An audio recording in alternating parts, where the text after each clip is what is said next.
बच्चों, आप सभी का हमारे यूट्यूब चैनल आइडियल देव क्लासेस में स्वागत है। बच्चों, आज हम आपके लिए हमारा घर हमारा विद्यालय के अंतर्गत प्रयास पुस्तिका लेके आए हैं और ये प्रयास पुस्तिका आपके माध्यमिक स्तर के छात्र छात्राओं के लिए है। और यह प्रयास पुस्तिका कब आपको करना है, जो शैक्षिक सत्र नया चालू हो चुका है अप्रैल से, तो आपको अप्रैल माह से लेकर जो आपका ग्रीष्मकालीन अवकाश है इसमें इस प्रयास पुस्तिका को पूर्ण करना है। और प्रयास पुस्तिका को किसके द्वारा बनाया गया है? मध्य प्रदेश राज्य शिक्षा केंद्र भोपाल द्वारा सत्र 2024-25 के लिए बनाया गया है। और यह प्रयास पुस्तिका आपका जो बीच में गैप हो रहा है उस गैप को पूरा करने के लिए प्रयास पुस्तिका आपको दी जा रही, जिसमें आप घर में रह के इस पे कार्य कर सकें, जिससे आपकी पढ़ाई में क्या अवरोध उत्पन्न ना हो सके।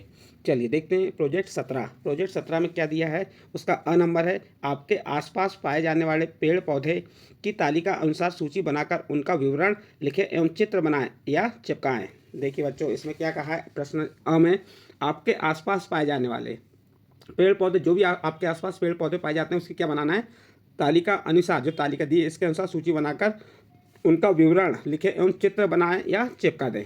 देखिए तालिका में क्या दिया है, क्रमांक दिया है, पेड़ पौधे का नाम दिया है, वह पेड़ पौधे शाख झाड़ी या वृक्ष है, जड़ का प्रकार, पत्ती शिरा विन्यास है, कैसी है पत्ती का विन्यास कैसा है, और यहाँ पे क्या बनाना है, चित्र बनाना है। जैसे मैंने यहाँ पे नंबर 1 लिया, मक्का, ये क्या है आपका एक मक्का पेड़ हो गया, पौधे हो गए, पेड़ पौधे का नाम हो गया, और ये इसकी शाख होती है, झाड़ी होती है, वृक्ष, तो ये मक्का झाड़ी होता है। तो ये पौधे हो गए आपके। जड़ का प्रकार कैसा रहेगा, इसका रेशेदार जड़ रहेगी। और जो शिरा विन्यास है कैसा रहेगा, समानांतर शिरा विन्यास रहेगा। और चित्र आप मक्के का चित्र यहाँ पे स्वयं बनाएंगे। नेक्स्ट सेकंड नंबर, ज्वार, ये भी झाड़ी जैसे होती है, इसकी जड़ कैसी, जड़ का प्रकार क्या है, रेशेदार होता है, और विन्यास कैसा होता है, समानांतर शिरा विन्यास होता है। और इसका चित्र भी आप स्वयं बनाएंगे।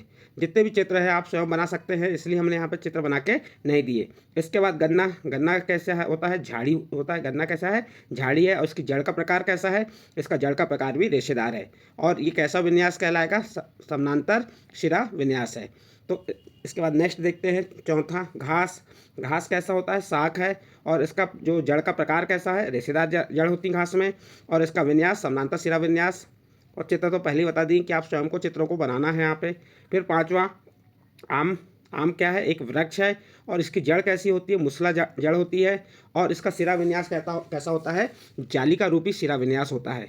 और नेक्स्ट जो कॉलम है इसमें आपको स्वयं को आम के पेड़ का चित्र बनाना है। नेक्स्ट है पीपल, ये क्या है, वृक्ष है, और इसकी जड़ कैसी है, मुसला जड़ है, और इसका विन्यास कैसा होता है, जाली का रूपी विन्यास होता है। ये आपको हमने यहाँ डैश दिए, इसका अर्थ है कि यहाँ पे क्या आएगा, जाली का रूपी शिरा विन्यास, और चित्र आप इसका स्वयं बनाएंगे। नेक्स्ट है 7वां नंबर, बरगद, ये भी एक पेड़ है, क्या है, वृक्ष है, और इसकी जड़ कैसी होती है, मुसला जड़ होती है, और जाली का रूपी शिरा विन्यास होता है, और इसमें भी चित्र आप स्वयं बनाएंगे। नेक्स्ट 8वां नंबर देखते हैं, पालक कैसे है, शाख है, और इसकी जड़ कैसी है, मुसला है, और विन्यास कैसा होता है, जाली का रूपी शिरा विन्यास होता है, और पालक का भाजी होती है उसका चित्र भी आप स्वयं बनाएंगे। इसके बाद जामुन है और नीम है, ये भी क्या होते हैं, वृक्ष हैं, और उनकी जड़ें कैसी होती है, मुसला, और इनका जो विन्यास होता है ये जाली का रूपी शिरा विन्यास होता है। और जामुन और नीम के पेड़ का वृक्ष आप स्वयं यहाँ पे बनाएंगे।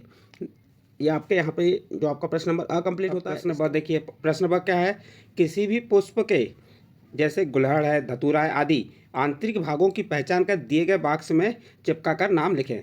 तो देखिए बच्चों, इसमें क्या कह रहा है, किसी भी पुष्प के, जैसे आप गुलहड़ ले लो, धतूरा ले लो, कोई भी पुष्प ले सकते हो, और उसके आंतरिक भागों की पहचान कर दिए गए बॉक्स में चिपका कर नाम लिखना है। तो देखिए पुष्प के जो भाग होते हैं, तो पुष्प के पुंकेसर भाग होता है, स्त्रीकेसर भाग होता है, और तो ये भाग इनके जो है उनके कौन से भाग कह रहा है, आंतरिक भागों की। तो देखिए हमने ये क्या है, ये चित्र आपको चिस्पा करके बताया यहाँ पे, जो आपकी कक्षा 6वीं में ही ये पार्ट दिया है, पौधे वाला पार्ट जो है उसमें है।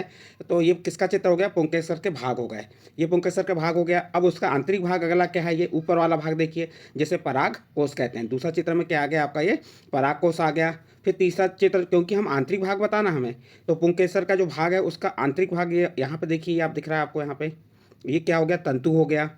तो ये आपके 3 हो गए। इसके बाद नेक्स्ट देखिए, अब स्त्री केसर है, जो पुष्प का स्त्री केसर भाग है, तो उस स्त्री केसर भाग का ये वर्तिका भाग है, ये वाला कौन सा भाग कहलाता है, वर्तिका। और इस पूरे को ले लीजिए तो ये क्या हो जाएगा, ये पूरा क्या कहलाएगा, स्त्री केसर भाग कहलाएगा, जिसमें वर्तिकाग्र भी होता है, वर्तिकाग्र भी होता है, और अंडाश भी होता है। तो ये पूरा हो गया, लेकिन आपको अलग अलग आंतरिक भाग बता रहे हैं हम। तो ये वर्तिका, यहाँ पे ये जो होता है, यहाँ पे क्या होता है, वर्तिका होता है।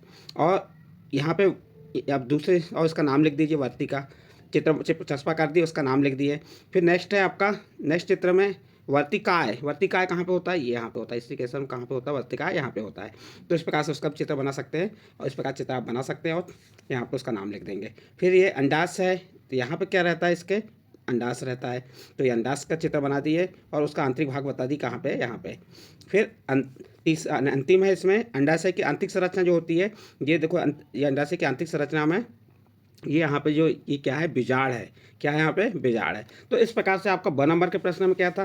किसी भी पुष्प के, जैसे गुलहड़ है, धतूरा आदि आंतरिक भागों की पहचान कर दिए गए बॉक्स में चिपकाकर नाम लिखें। तो आपको हमने चित्र और उनके नाम बता दिए। आपका प्रश्न नंबर ब भी कंप्लीट हुआ। यहाँ पे प्रश्न नंबर अ में जो था, प्रश्न नंबर अ क्या था? आपके आसपास पाए जाने वाले पेड़ पौधों की तालिका अनुसार सूची बनाकर उनका विवरण लिखें एवं चित्र बनाएं या चिपकाएं। ये आपका प्रोजेक्ट कार्य 17 था। यहाँ पे आपका प्रोजेक्ट कार्य 17 कंप्लीट होता है। बच्चों, यदि आपको हमारे द्वारा जो प्रोजेक्ट कार्य 17 बताया गया है ये अच्छा लगा हो तो आप हमारे चैनल आइडियल देव क्लासेस को सब्सक्राइब कीजिए, लाइक कीजिए एवं अन्य ग्रुप में शेयर जरूर कीजिए।